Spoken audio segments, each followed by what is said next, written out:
Avec Folle Bestiole, on s'est donné la mission de vous apprendre des choses et de vous faire sourire. Même rire, c'est encore mieux. Mais malheureusement, il faut qu'on vous parle de quelque chose qui est pas drôle, pas en tout. Des sujets sérieux. Ouais.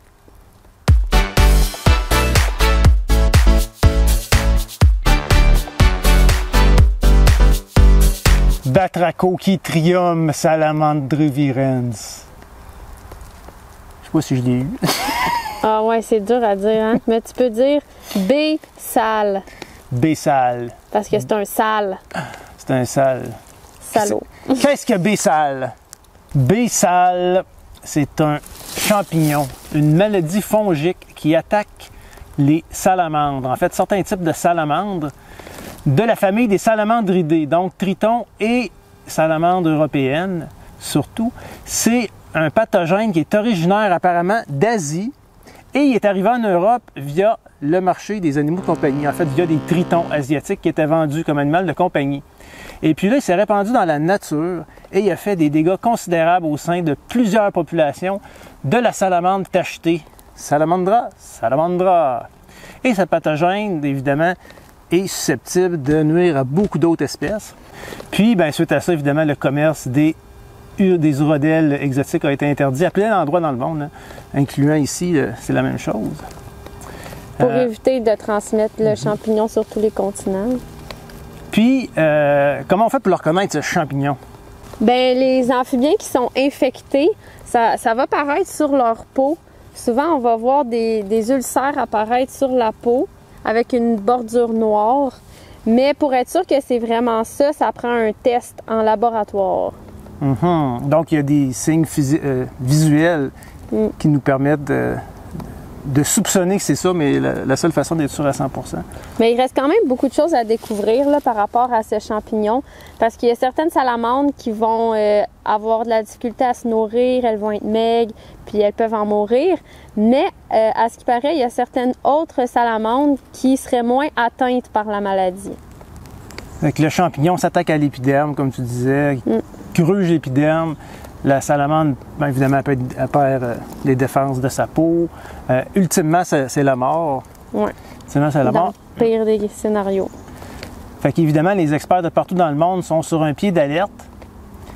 Et malheureusement, lors de nos inventaires, parce qu'on fait des inventaires toujours, à toutes les années, on a trouvé une salamandre maculée qui présente des ulcères sur la peau.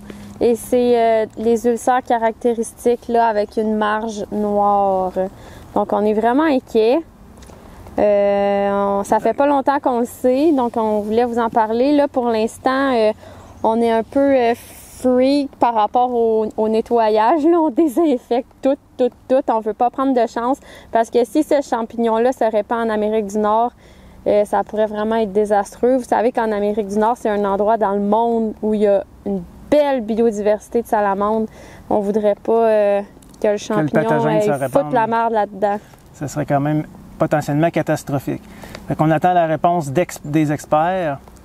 On vous donne la réponse aussitôt qu'on l'a, en se croisant les doigts. On est donc allé porter la salamandre au Centre québécois sur la santé des animaux sauvages pour avoir une expertise afin de déterminer la cause des ulcères sur notre salamandre. On a donc reçu le verdict et les lésions cutanées sur la salamandre étaient causées par une infection bactérienne et une infection fongique.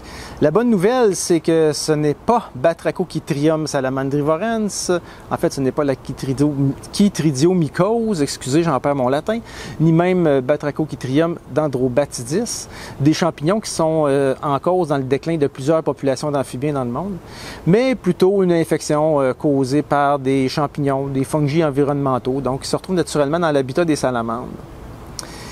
C'est quand même important de toujours signaler les animaux qu'on trouve malades en milieu naturel, les animaux sauvages, parce qu'on peut détecter comme ça des nouvelles maladies qui arriveraient sur le territoire ou même des maladies qui se répandraient, hein, dans le cas d'épidémie ou autre.